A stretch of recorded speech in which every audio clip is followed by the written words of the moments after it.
You are watching Grace Television.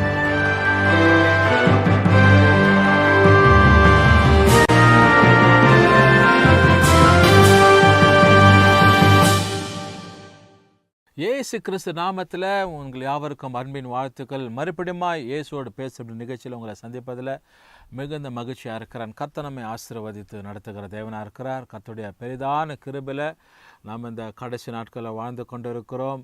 ஆண்டவருடைய திட்டங்கள் இன்றைக்கு நம்முடைய வாழ்க்கையில் நிறைவேறத்தக்க கர்த்தருடைய சமூகத்தில் ஒப்பு கொடுத்து நாம் நம்முடைய வாழ்க்கையை காத்துக்கொள்ளணும்னு சொல்லி உங்களுக்கு இந்த கால நேரத்தில் நான் அறிவிக்கிறேன். அதனால் உலகத்தில் பல போராட்டங்கள் நெருக்கத்துக்குள்ளாக ஜனங்கள் உபதிரவப்பட்டு கொண்டு இருக்கிறது. பயங்கரமான சூழ்நிலைகளுக்குள்ளாக ஜனங்கள் கடந்து போகிறதான ஒரு நிலையாக இருக்கிறதுன்னு சொல்லி நாம் அறிந்திருக்கிறோம். அதனால் இன்றைக்கு ஆண்டவராகிய தேவன் குறிப்பாக நம்முடைய எல்லா சூழ்நிலையும் நம்ம விடுவிக்கிறவராக இருக்கிறார். காலையில் ஒவ்வொரு நாளும் நாங்கள் 7 மணிலேருந்து 8:15 மணி வரையும் தொலைபேசியிலே, அதாவது ஃபோன் கால்ஸில் நாங்கள் ஒரு சில பாஸ்டர்ஸுங்க, ஒரு 12 பாஸ்டருங்க இணைந்து தினந்தோறும் ஜெபிக்கிறோம்.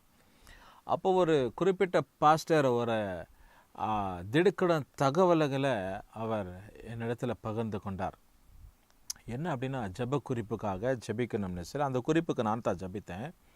அப்போ என்ன அப்படின்னா, அநேக வாலிப பெண்கள் பையனுங்க போதை வஸ்துகளால் அவங்க சூழப்பட்டு, பெண்கள் குறிப்பாக போதைகளுக்கு, காஞ்சாக்களுக்கு, இப்படி பயங்கரமான குடிப்பழக்கங்களுக்கும் மது போதைகளுக்கு அடிமையாகப்பட்டு அவங்க அப்படியே இந்த போதையில் நிறைந்து கீழே விழுந்திருக்கிறாங்க. எழுந்திருக்க கொள்ள முடியல. அதோடைய வீடியோ கிளிப்பிங்ஸை நான் பார்த்து ரொம்ப அதிர்ச்சி ஆகிட்டேன். பாஸ்டர், இந்த குறிப்புக்காக நம்ம ஜெபம் பண்ணோம், முக்கியமாக இந்த குறிப்பு நீங்களே ஜெபம் பண்ணுங்கன்னு சொல்லி என்னிடத்தில் சொன்னார். அருமையான தேவ பிள்ளைகளே, இன்றைக்கு இப்படிப்பட்ட எத்தனையோ காரியங்களில் பிள்ளைங்க அகப்பட்டு இருக்கிறாங்க. குடி போதைங்க, போதை வஸ்துங்க, தவறான பழக்கங்கள், மதுகளுக்கும் இன்னும் சிகரெட்டுங்க, இப்படிப்பட்ட புகையிலைகளுக்கு பிள்ளைங்க சின்ன வயது, வளர வேண்டிய வயது அடிமையாகப்பட்டு இருக்கிறதான ஒரு சூழ்நிலை. இதுலேருந்து யார் விடுவிப்பாங்க? யார் இந்த பிள்ளைகளுக்கு நல்ல ஆலோசனை கொடுப்பாங்க? யார் இந்த பிள்ளைகளை பொறுப்பெடுப்பாங்க?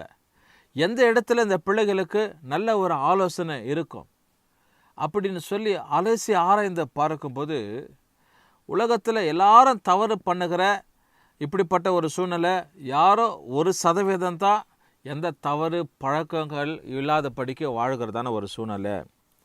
பாருங்கள், இன்றைக்கு இப்படிப்பட்ட இந்த தவறான பழக்கத்தில் இந்த யார் இவங்களை விடுதலை ஆக்க முடியும் அப்படின்னா, ஒரே ஒரு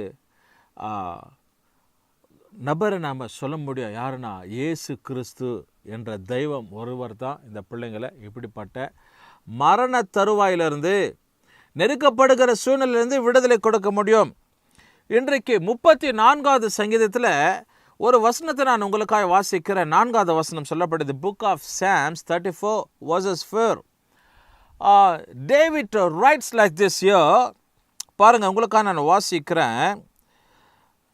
நான் கர்த்தரை தேடினேன், அவர் எனக்கு செவி கொடுத்து என்னுடைய எல்லா பயத்திற்கும் என்னை நீங்களாக்கி விட்டார் அப்படின்னு சொல்லப்படுது. நீங்களாக்குறது டெலிவரிங், ஆங்கிலத்தில் அதோடைய பொருளாக என்னென்னா டெலிவரிங் அப்படின்னு சொல்லப்படுது. நீங்களாக்குன்னா ரட்சிப்புறது, இப்படிப்பட்ட சூழ்நிலையிலிருந்து விடுதலை கொடுப்பது அப்படின்னு நம்ம அறிந்திருக்கிறோம். அருமையான தேவ பிள்ளைகளே, இன்றைக்கு நான் ஏற்கனவே ஆரம்பத்தில் சொன்னப்பட்ட இந்த வாலிப பிள்ளைங்க மது போதைகளினாலும் போதை வஸ்துகளினாலும் அவங்க நிரப்பப்பட்டு, அதை நல்லா அவங்க எடுத்துக்கொண்டு அவங்களால புத்தி சுவாதனம் இல்லாதபடிக்கு கீழே விழுந்திருக்கிறாங்க.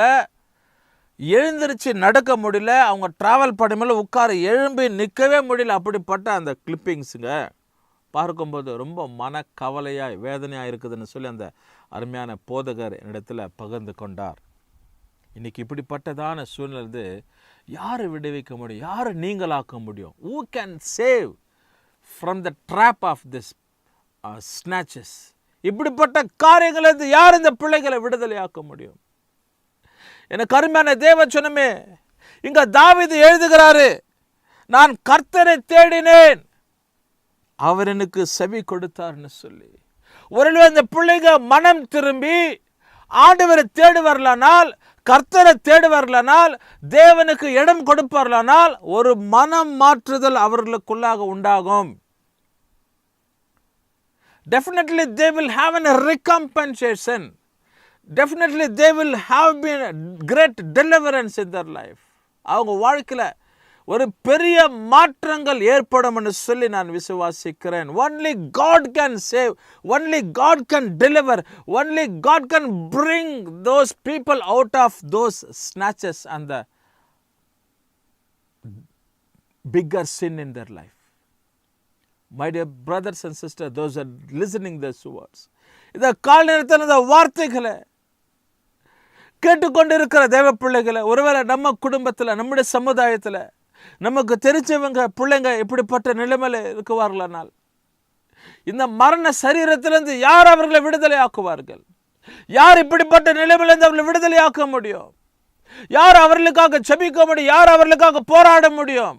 நாமத்தானே அவர்களுக்கு சத்தியத்தை சொல்லணும், நாமத்தானே அவர்களை விடுதலை கொடுக்க முடியும், நாமத்தானே அவர்களை அப்படிப்பட்ட நிலைமையில நடத்த முடியும். ஆண்டவராகிய தேவன் இந்த பிள்ளைகளை விசாரிக்கிறார். இப்படிப்பட்ட ஜனங்களுக்காகத்தான் தேவன் ரத்தத்தை சிந்தினார் என்று சொல்லி வேதத்தில் வாசிக்கிறோம்.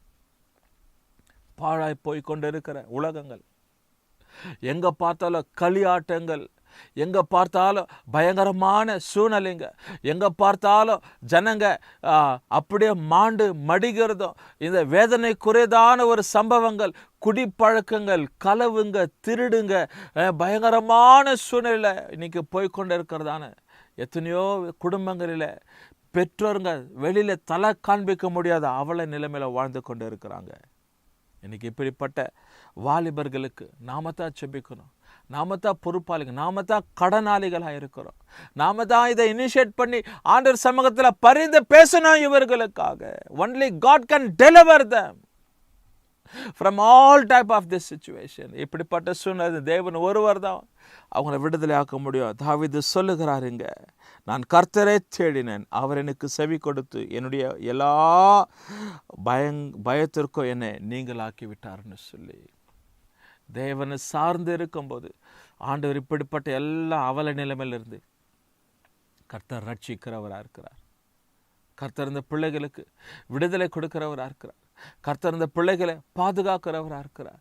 கர்த்தருடைய ஆலோசனை, கர்த்தருடைய ஆறுதல், கர்த்தருடைய சமாதானம் இந்த குடும்பங்களை ஆளுகை செய்யும். குறிப்பாக பட்டணத்தில் இருக்கிற வாலிப பிள்ளைகளுக்காக, குடும்பத்தில் இருக்கிற வாலிப பிள்ளைகளுக்காய், சபைகளுக்கு வருகிற வாலிப பிள்ளைகளுக்காய் ஜெபம் பண்ணுங்க. கர்த்தர் நாமே ஆசீர்வதிப்பார். நாம் ஜெபிப்போம். நல்ல பிதாவே, இந்த நல்ல காலை நேரத்துக்காய் எமக்கு நன்றி செலுத்தி ஸ்தோத்திரிக்கிறோம். இயேசுவோடு பேசும் நிகழ்ச்சியை பார்த்து கொண்டு இருக்கிற இந்த பிள்ளைங்க ஆண்டவரே, தம்முடைய வாழ்க்கையிலும் வாலிப பிள்ளைங்கள் இருப்பார்களானால் அவர்களும் ஆண்டவரே அவர்களுக்காகவும் ஜெபிக்கக்கூடிய ஆண்டவரே ஒரு தாய் தகப்பன் உண்டு, ஒரு அருமையான சகோதரர்கள் சகோதரிகள் உண்டுன்னு சொல்லி நினைத்து எல்லா தீமையான வழியிலிருந்து விலக கர்த்தர் உதவி செய்வீராக. ஆண்டவர் இயேசு நாமத்தில் ஜெபிக்கிறோம் நல்ல பிதாவே, ஆமென். கர்த்தர் நம்மை ஆசீர்வதிப்பார்.